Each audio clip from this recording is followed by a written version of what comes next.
Oke, assalamualaikum warahmatullahi wabarakatuh. Selamat pagi, semoga kalian dalam keadaan sehat selalu. Kita bahas mengenai soal yang kemarin ya, soal UTS kemarin. Oke, sebelum kita mulai pembelajaran kali ini, marilah kita berdoa sesuai amalan masing-masing. Berdoa dimulai.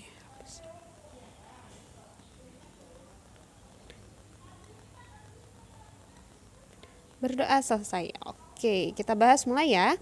Dari soal nomor 1, ada Budi mengendarai mobil melalui jalan kota. Berikut pernyataan yang benar mengenai Budi adalah. Nah, untuk keadaan ini kalian harus bisa mengilustrasikan. Saat si Budi di dalam kendaraan ini, dia jalan melalui jalan raya, yang dilaluinya ada rumah, ada bangunan, dan juga ada pohon. Sekarang, kita lihat pernyataan yang benar. Budi diam terhadap mobil. Kalau Budi dia jalan, itu diam atau bergerak terhadap mobilnya sih? Nah, kemudian yang B, Budi diam terhadap pohon. Nah, saat dia bergerak, dia diam nggak terhadap pohon ini? Atau C, Budi diam terhadap bangunan. Saat dia jalan, apakah dia diam terhadap bangunan ini? Ingat ya, diam artinya tidak berpindah terhadap titik acuan tertentu.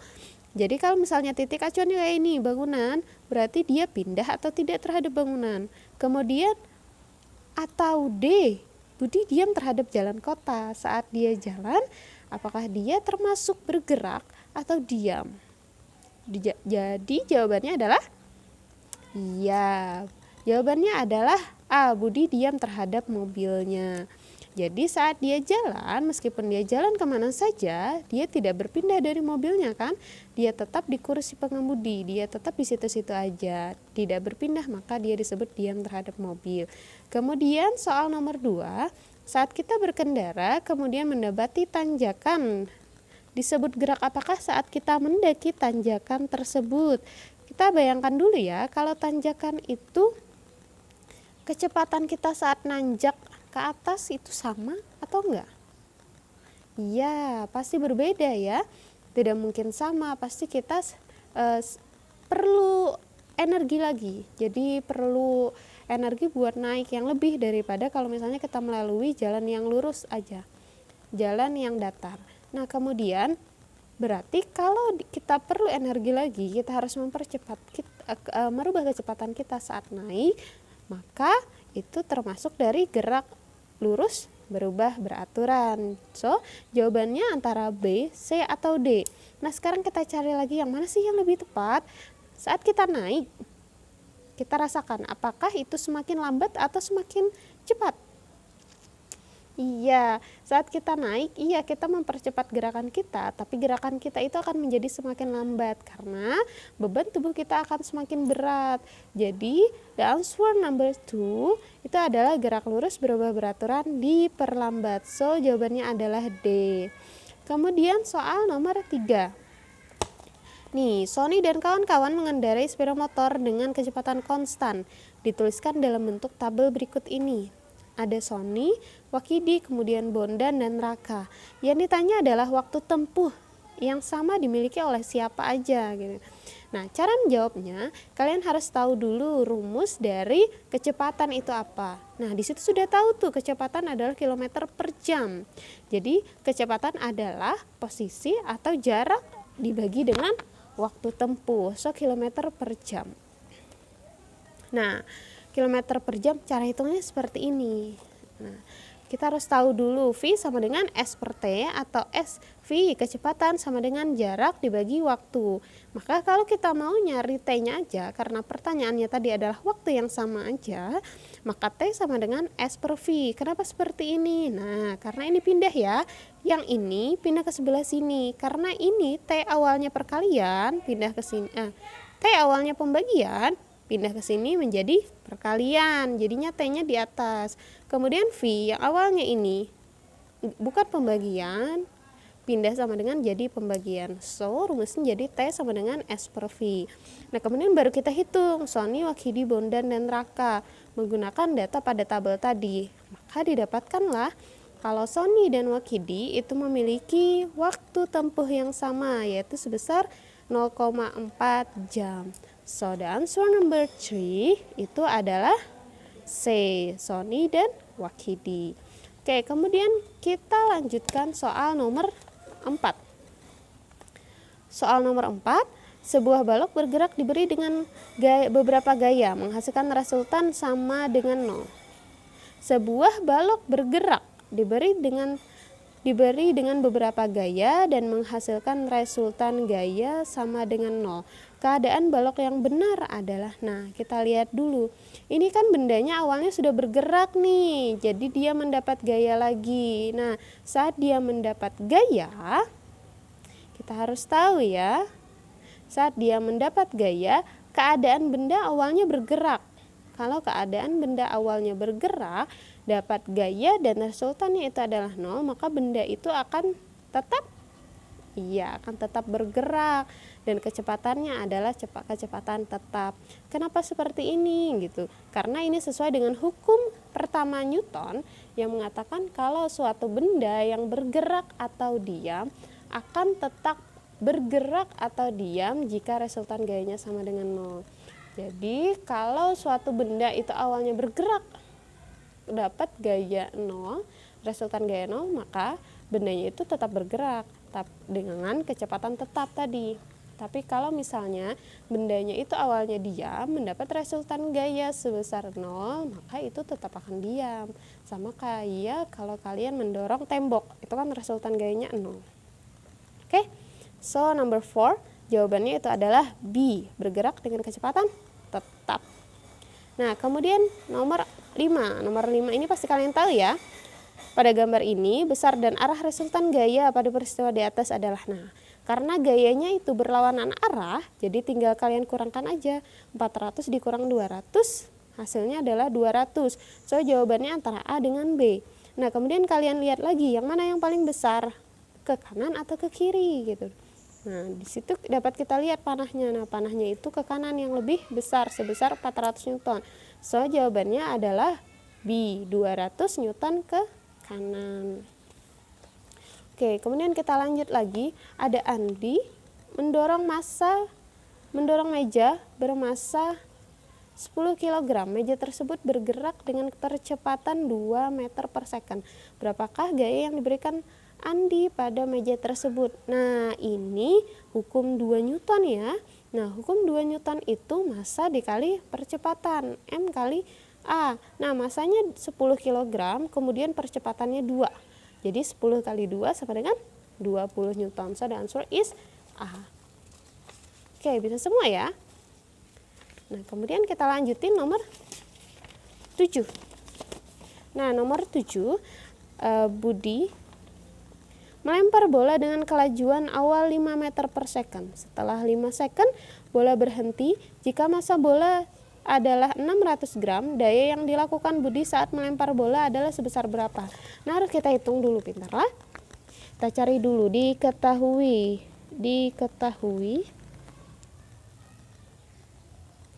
Nah, diketahui sama dengan, nah, tadi kelajuan awalnya atau V1-nya sama dengan 5 meter per second. Kemudian T-nya sama dengan 5 second. Yang ditanya adalah berapa P atau dayanya berapa. Nah, cara menjawabnya, kita harus cari dulu usahanya berapa. Kenapa kita harus cari usaha? Karena P itu sama dengan W atau usaha dibagi waktu. Maka karena usaha belum ada, kita cari dulu W-nya berapa, usahanya berapa. Nah, usaha ini senilai dengan perubahan energi kinetik atau energi kinetik 2 dikurang energi kinetik 1. Nah, tadi bola berhenti. Nih, ada kata kunci berhenti. Bolanya berhenti. Kalau bolanya berhenti setelah dia dilempar, maka otomatis EK2-nya 0. Kenapa 0? Karena ingat, bola berhenti. V-nya berarti 0 kan? EK2-nya. V2-nya sama dengan 0. Di sini V2 sama dengan 0. Maka EK2-nya sama dengan 0 juga. Dari mana Bu tahu? Nah, EK itu kan setengah MV kuadrat. Kalau berapapun dikali dengan V, V-nya 0, 0 kuadrat ya hasilnya juga 0.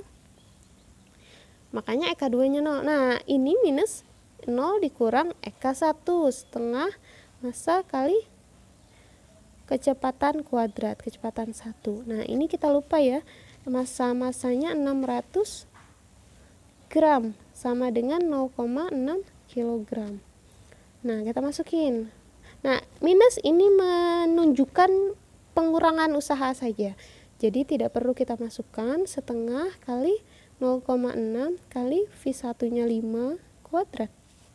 Sama dengan setengah kali 0,6 dikali 25. Nah,